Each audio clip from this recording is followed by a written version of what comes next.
All Hit Radio.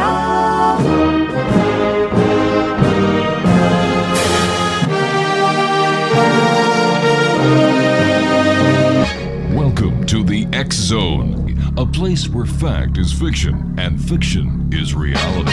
Now, here's your host, Rob McConnell.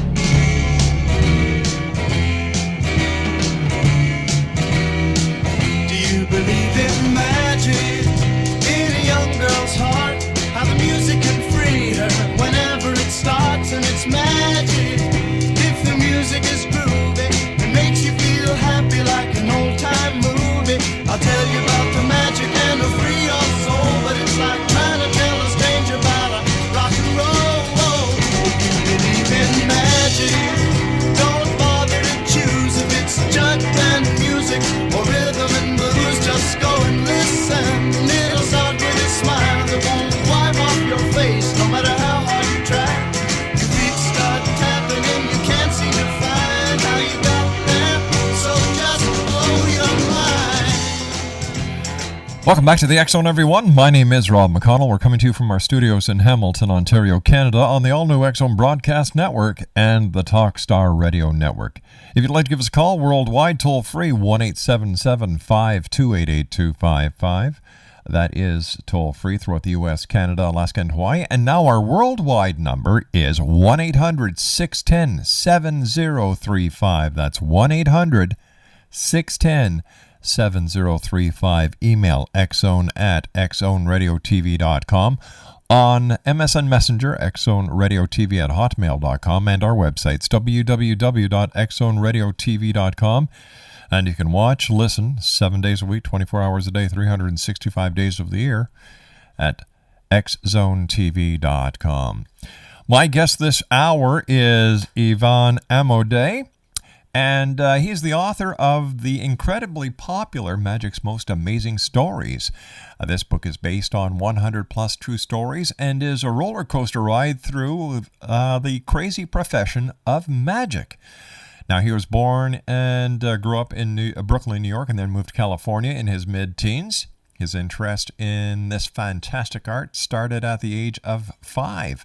After receiving his BA degree in marketing advertising and a BA degree in English, he decided to pursue his passion for performing full-time. His passion and dedication to perfection in this art has always been the fuel for his highly successful career. Joining me now is Ivan Amodai. And Ivan, welcome to the X Zone. And tell me, why is magic still so popular in today's day and age? Thanks for having me on, Rob.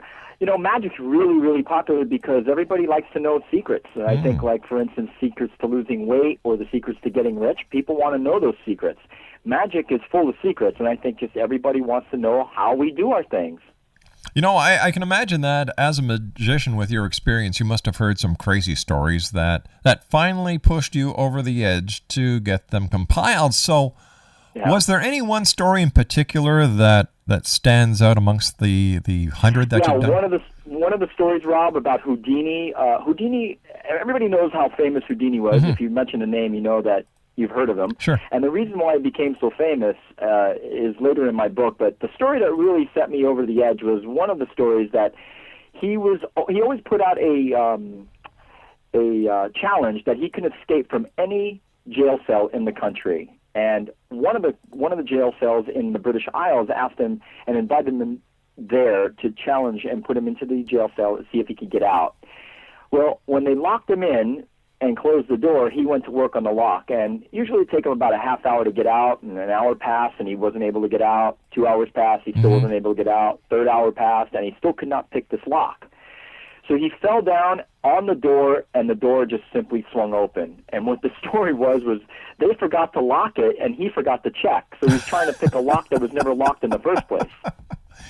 Amazing. You know, when you think about magic these days, you think of Penn and Teller. They've done, you know, and then of course Chris Angel has brought magic to the minds of the younger set, and it seems that magic will never die. And I, for one, am very grateful for that, because magic allows us to live in a world of great possibilities and total probabilities, and what are magicians' greatest and most frequent things that actually go wrong? Because when you watch magic on TV, nothing ever goes wrong.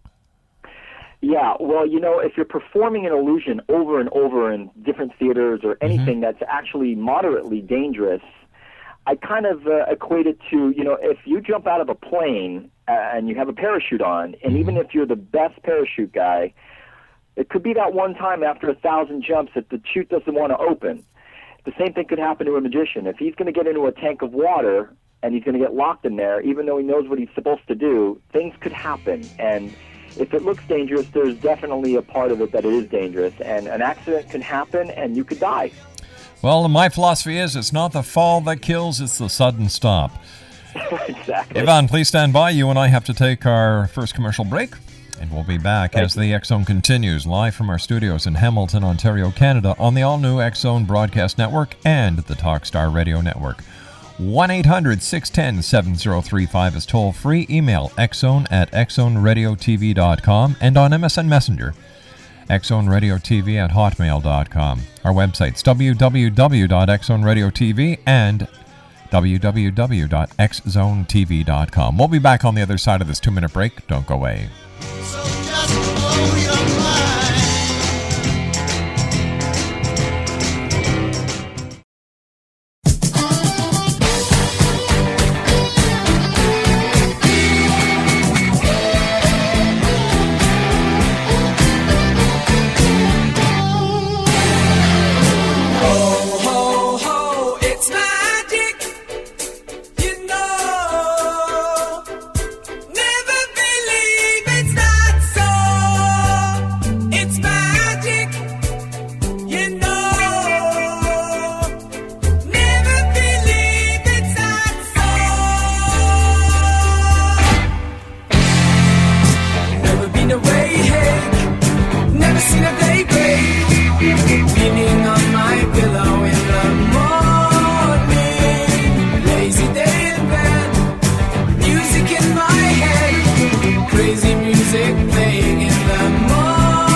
Talking about magic this hour with Ivan Amodai, and his website is very simple. It's www.magicsmostamazingstories.com, magicsmostamazingstories.com. And where did your interest in magic come from? We know that you started magic at a very young age of 5 years old, and what was the inspiration? I think that as a young boy, when you see magic, it really inspires you to want to do it or want to watch it. I just really wanted to do it, and I saw somebody do it at a family party, and I just decided that's what I wanted to do. As I grew older, I continued to seek it out and study, and began performing at a very young age, which I think really helps, because as you perform if you perform when you're older and you start screwing things up, people seem to laugh a little bit more than if you do it at a younger age, where they seem to kind of let you go through it. So at a very young age, I started, and it just continued on, and then it became a career. It's been great. Tell me, are you a magician off stage as well as on stage? No, I'm not. I think that in my regular life, my wife and kids, we do our things. I'm not always on stage. I definitely have a on and off button when it comes to my career. Now, who are some of the writers, and what are they really famous for? Houdini was famous for escapism, yes. And he was just one of the guys that has come to mind that he could escape for any box, any handcuff, any jail cell, etc. There's some other magicians that are also famous. One of them being a magician in my book named Chung Ling Soo. He is a magician that was actually American, and though he took on a character of being Chinese, and he took on that character because at the time, in the 1800s, actually in the early 1900s, he decided to become a Chinese magician and create that character, because Chinese magicians were known throughout the world as being the best. So he moved to England. He set up shop next to a theater that another famous Chinese magician was at, And he literally lived and breathed his character, even to the extent that he never spoke English in public, and he even took an interpreter with him everywhere he went because he wasn't supposed to know English. He was supposed to be Chinese. So he played the part right to the very hilt. Yeah, to the very hilt. Everything about him was Chinese, but he was really American. Now, in the film The Prestige, they had a scene where the character was accidentally shot during the bullet catch trick. Did this Right. really happen, or was this all part of fiction? Well, actually, the bullet catch is an extremely famous trick, and you mentioned earlier Penn and Teller actually do it in their nightly show. But the bullet catch was done back then, and of course, with the innovation of newer weapons, etc., you can elaborate more into more what Penn and Teller do with 357 Magnums. At the time, the same magician Chung Ling Soo had that as part of his act, and that was his ending act, where he would actually load a rifle. A spectator would actually point the rifle at him and shoot it, and he would catch it either in his hand or between his teeth. And the little bullet was actually marked with a signature of the person, so that you knew it was the actual bullet that was being fired. Well, Chung actually died one evening on one night that he did it. He actually died from the bullet being shot at him, and the rumor surrounds him of what happened exactly. Why did he actually die doing a trick that he'd done hundreds and hundreds of times? That's a good question. What happened? What went wrong? Well, the mechanism really, what had happened was there was a piece of shrapnel inside the barrel that actually wound up killing him. But the rumor that surrounds why he died is really interesting. You see, being that he was actually an American magician, he actually kind of took over a name of another famous magician, and his name was Ching Ling Fu. And so he basically modeled his name after this other gentleman. And so a rivalry kind of started, where the real Chinese magician was kind of a little upset that this new American guy comes in and tries to act Chinese and takes all my own tricks and sets up shop across the street from him. So he thought maybe the rumor was that maybe this original Chinese magician planted somebody in Chung Ling Soo's audience to manipulate the weapon so that he would actually really be shot by the gun and not it being all false. Fascinating story. Now, why is Houdini the most famous magician of all time? Was it his skill? Was it his persona, or was it something else? Yeah, I think Houdini's as famous as he is today because of his magic with marketing and advertising, not so much his skills. But one story in my book about when Houdini was in Europe, and he actually there was tons and tons of articles written about Houdini, about how everyone needs to see the show of the great Houdini, and there was not to be missed, and it was fantastic. Then when Houdini came to the States, he was actually billed as a top performer in vaudeville and was commanding big money, $100,000 a month in today's money, in today's dollars, working these theaters. And it was primarily because of the press that he received in Europe. But what is a very little known fact is that Houdini was actually publishing a lot of the articles that were written about himself, and he was publishing under an assumed name. So the articles that were written about Houdini were written by Houdini. Oh, for heaven's sake! Well, that's quite a stroke of genius as far as marketing and advertising is concerned. Exactly. And so when he didn't get the publicity that he wanted, or he didn't get the right publicity, he would write the story that he needed written and submit it. Exonation. Ivan Amodai is our special guest. His website is www.magicsmostamazingstories.com. He is the lead author of Magic's Most Amazing Stories, a collection of incredible stories from world famous. When we talk about Houdini, going back to those days where he did his very own marketing, and we look at what's happening today with such magicians as Chris Angel. Now, people know that the feats that he does are totally impossible. They go against the law of physics. They go against everything that is common sense, and yet people are still taken in by his levitation acts. And Sure. he's brilliant. It's watching him is like watching a true showman, which he is. And do you think that a magician brings his career to a certain point and then walks away before people start saying, that's how you did it?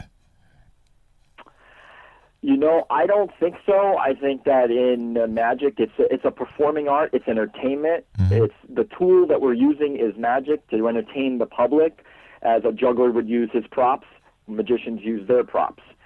It's all a trick, and anybody that tells you that they can really levitate, or they can really read your mind, or they can really see through a wall, they're lying to you. It's a trick. It's just the mechanism or the technique or the method is disguised, not only technically disguised, but psychologically disguised in a way that the audience members really believe what is happening looks exactly like what it is happening, but there is quite a lot of things under the surface you don't see.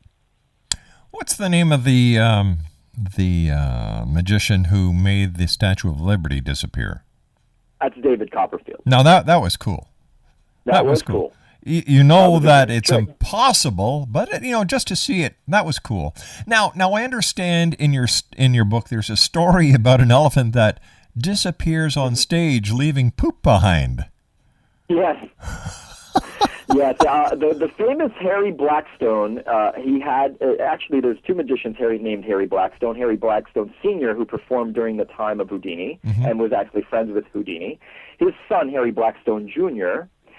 performed the vanishing elephant effect, and he traveled the states performing this effect. And one time in Chicago at a very large theater with 5,000 people, the trainer walked the elephant out into the center of the stage, in which panels were raised all around it, and then he would say the simple thing, "Go," and then the panels would fall down, and then the elephant would be completely gone. But at this one time, the elephant wasn't gone, and he did leave a huge big pile of poop there. And that is what happens when you work with live animals. You just don't know what's going to happen, especially if they're wild live animals. You can't tell them that they need to be in the mood in the next 10 minutes to be on stage. If they have to go, they go. Yeah, but what happens when a 5-ton elephant wakes up and he's just not in the mood? Well, you think on your feet. You decide, can we do this effect? Is it going to happen? Is it not going to happen? Do we take it in? Do we move it out? Do we have a substitute trick? You've got to think on your feet, especially if you're in front of a live audience. You can't just have this dead time. You have to decide what you're going to do immediately. And in that one time, he creatively made a joke about it, and everyone laughed, and they cleaned up the mess and moved on. Why is the risk of death more frequent than the audience might think? It happens a lot. Really? The audience is just witnessing it at that one time, but when you do something hundreds of times, each time is probably going to happen something small or large that you have to deal with. You and I have to take a commercial break. We'll be back after the news. Exonation, if you'd like to visit our very special guest's website, Ivan Amodai, here's the information. www.magicsmostamazingstories.com. That's www.magicsmostamazingstories.com. And he is the lead author of Magic's Most Amazing Stories. Once again, his website is www.magicsmostamazingstories.com. And we'll be back on the other side of this commercial break with the news as we continue right here in the X Zone from our studios in Hamilton, Ontario, Canada, on the all-new X Zone Broadcast Network and the Talkstar Radio Network. My email address is xzone@xzoneradiotv.com, on MSN Messenger, xzoneradiotv@hotmail.com, and our two websites, www.xzoneradiotv.com and www.xzonetv.com. We'll be back after the news break. Don't go away. You know, never believe it's not so. Never been away, hey, never seen a day break. Leaning on my pillow in the morning, lazy day. Hi, this is Ken Elliott. When I'm floating around the universe, I always try to tune in to Rob McConnell. Hi ho there, Trinity Frog on Sesame Street. When I want to find out what's going on with UFOs or ghosts, I listen to the X Zone with Rob McConnell. This is Les Corrigan from Target Internet Development. You're listening to Rob McConnell on the X Zone Radio Show. This is John Hogue, Prophecy Scholar, and you're listening to Rob McConnell in the X Zone. Welcome to the X Zone, a place where fact is fiction and fiction is reality. Now, here's your host, Rob McConnell.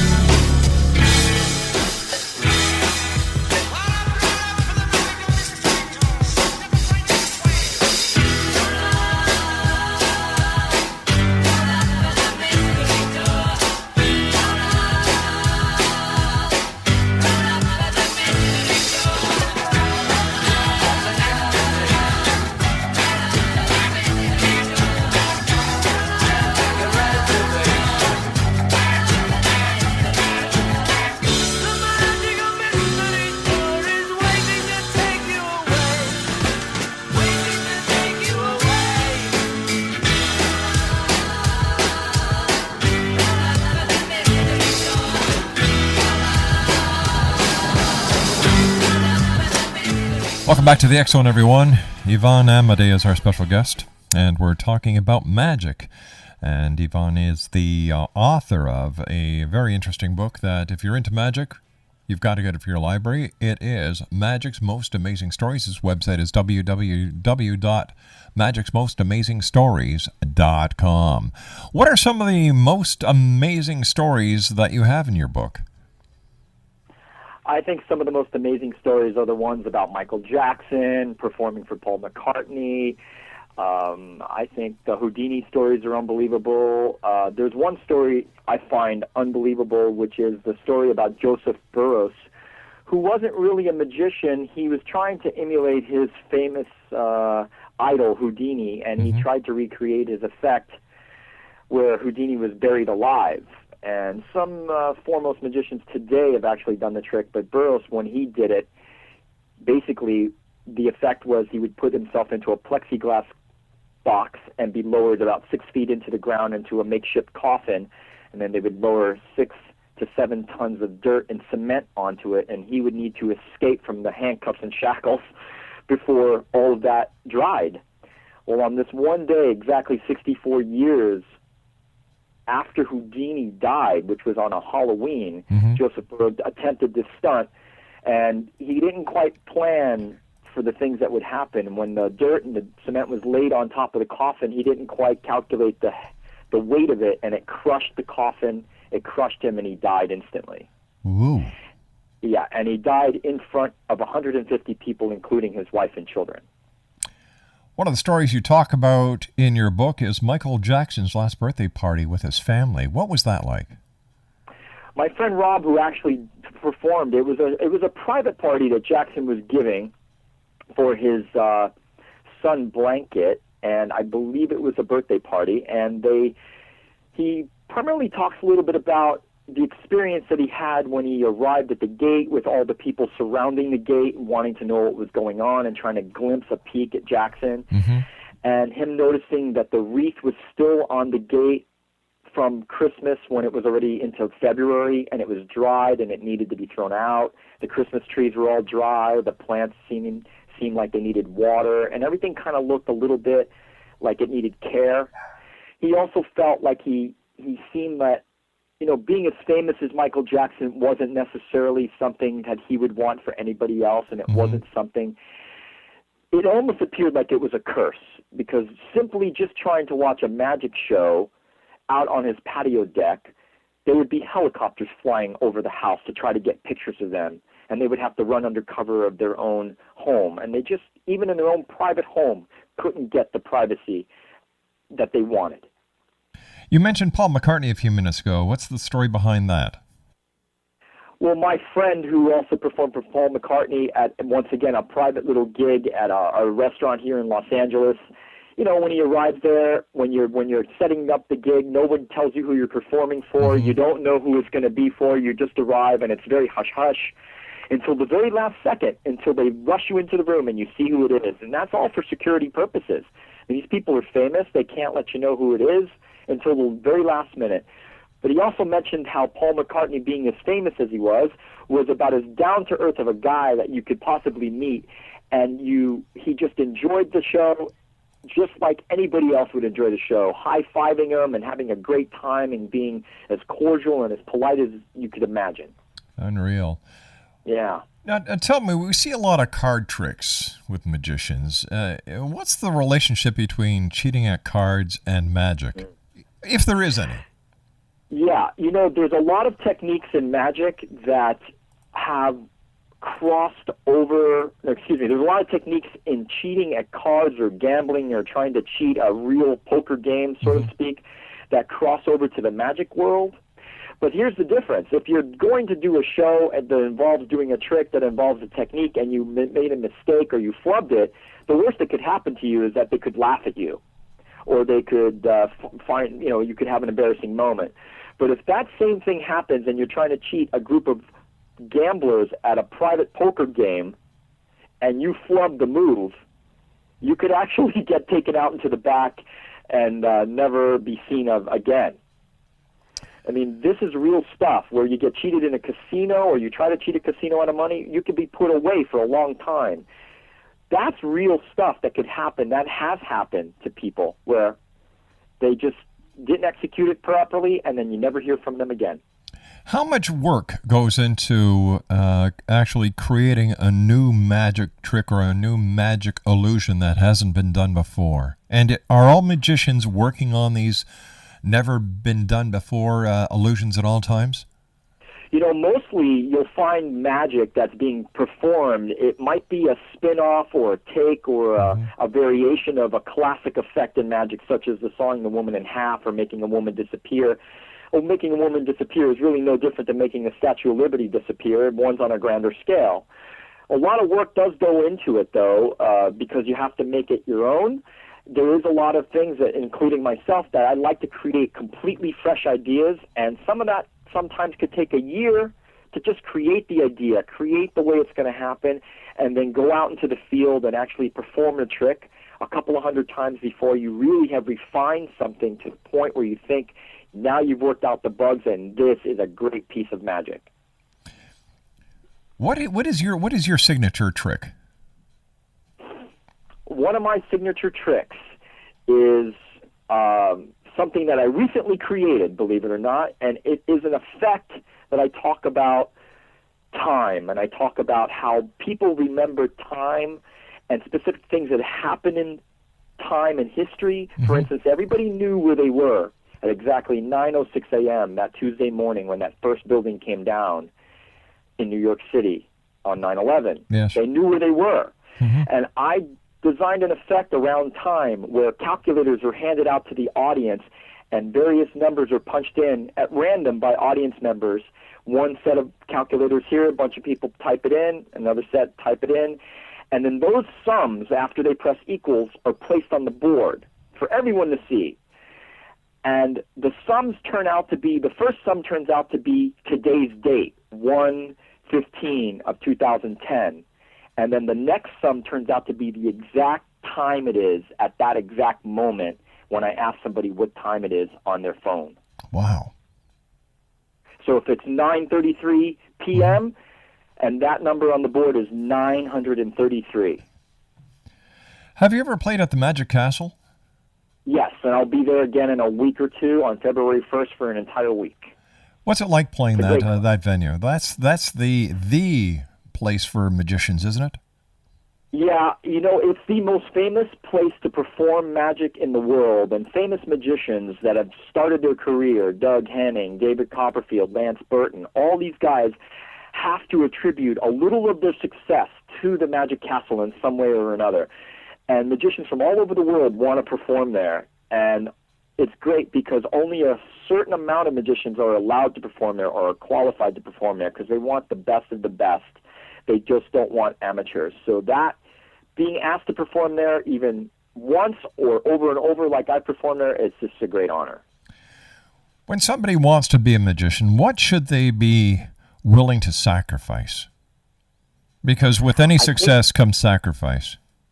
Yeah, I think they're going to need to decide that what it is, if they're going to make it their career and they want to play with the big boys, so to speak, the other professionals, they have to step it up to a level that is at a professional level. You got to work. You cannot just practice in the middle of your living room and think that you're going to be able to be a professional. You have to get out into the field, perform shows, and work it out there, and be entertaining. If you're not entertaining, then really it's like any art form. It's just you're utilizing the tool of magic to entertain your audience, just like I said before, a juggler or a ventriloquist or a comedian. Street magic is making a big comeback in every city in North America. What do you attribute this to? Can you please repeat that? Yeah, what do you attribute the rebirth of street magic to? You know, I think David Blaine had a lot to do with it. I think back, about 8 or 10 years ago, I think that he came on board and he made it, once again, a very mystical. His persona was a very serious persona where maybe the things were happening for real. Maybe there were no tricks behind it. Maybe he could really read your mind. Maybe he could really float. Maybe he could really do all this stuff. I think that popularity of that, I think the popularity of it being in a different setting than it's always been, not on stage, but right in front of your face on a street with no lights, no strings behind you. I think that is really making it more on the same level that everybody can understand, as opposed to seeing it on a stage and thinking there's 20 people behind the curtain helping on this illusion. It came down to a level that everybody could relate to. You know, we talked a little bit about Chris Angel and Penn and Teller they have to be way up there when it comes to magicians of today. What have they done for magic, in your opinion? I think Penn and Teller have brought a balance to magic where people believe that at one time magic was this, hey, you look at me, look how great I am, and look how wonderful I am, and this really mystical thing. They have brought a very down-to-earth and also their own versions and twists on magic. They have their own variation on most every classic of magic there is today, including the bullet catch. And they do the double bullet catch where Penn shoots at Teller and Teller shoots at Penn. And, you know, this is what they've done to the magic world. And I just saw them not that long ago at a town locally to me, and I talked with them. They're just down-to-earth guys who have a different viewpoint of the way magic should be presented. What's their viewpoint of magic? It shouldn't be the glitz and the glamour. It should be real. It should be entertaining. It shouldn't be, the props should be very normal. They shouldn't be a box you've never seen before. The guns that they use, the knives that they use, they use the American flag, things that everybody is associated to and understands, so that it doesn't seem out of place, or it doesn't seem like you've never seen that prop in your life before. Therefore, there could be something tricky about it. Where do you see magic 10 years from now? I hope that it continues on in a place, and that you see magic growing in a place that that new things come about, new tricks that you've never seen before, new things that have never been done. You know, unfortunately, magic has this big circle. In other words, David Blaine did things that Houdini tried to do. And when you put yourself in a box and you say you're going to stick yourself in the ground, people want to watch the train wreck. I mean, it's not that hard to think about. If you think and you say, I'm going to jump off this building, people are going to watch you do it. Yeah. That's what Houdini did. Houdini said, watch me get out of the straitjacket, hung 10 stories in the ground. There was an element of maybe he could die, so they wanted to watch it. Same with Chris Angel, because he does some really off-the-wall stuff. The stunts and the feats of personal ability, such as I'm going to hold my breath for 10 minutes, 20 minutes, or I'm going to put myself under the ground, or I'm going to do something really, really dangerous. Well, inherently, everybody wants to watch that. Everybody's waiting for that, like you said, waiting for that train wreck to happen. Yeah, people are going to stop and watch it. What does that tell you about society? Say that once more? What does that tell you about society? Yeah, it's interesting. It's unfortunate, but it is interesting. If there's a bullet to be shot somewhere, people are going to run to see where that bullet came from. That's just the nature of the beast. As a practicing magician yourself and a professional magician, if one of your children came to you and said, Dad, I want to become a magician, what would you tell them? I'd say go for your dreams. Whatever your dream happens to be, I think you should pursue it. I think everybody has a passion in their life, and I think that's what my book is about. I think it's pursuing your passion. There's going to be obstacles. There's going to be curveballs thrown at you, but I think that if you love what you do and you continue to pursue it, the money will follow. Not to stress about all the other details of it. And I would encourage any of my kids, if they wanted to do it, and if they were to do it at 100%. Why are there more male magicians than female magicians? That's a good point. I think maybe genetically we're wired to be more intrigued with magic. I'm not really sure. I think that there are female magicians. I have a few of them, but you don't really hear or see too many of them. Typically, they're relegated to being the assistants, but that's not true. There are some really great female magicians out there. Not a lot of them are as famous as, let's say, a David Copperfield, but there are out there. There's probably one for every 10. That's because they have more common sense than the guys do, I guess. Yeah. Ivan, please stand by. You and I have to take our final break for this hour. X-Zone Nation, Ivan Amodai is our special guest. Here's his website, www.magicsmostamazingstories.com. That's www.magicsmostamazingstories.com. And he's the lead author of Magic's Most Amazing Stories. And we'll be back on the other side of this commercial break as the X-Zone continues from our studios in Hamilton, Ontario, Canada, on the all-new X-Zone Broadcast Network. Don't go away.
Ivan Amodai is our special guest, X-Zone Nation, and here's the information on how you can find out more about Ivan and how you can get a copy of the book, Magic's Most Amazing Stories. Go to the website, www.magicsmostamazingstories.com. That's www.magicsmostamazingstories.com. First of all, Ivan, thank you very much for joining us tonight. It's been a great pleasure talking to you.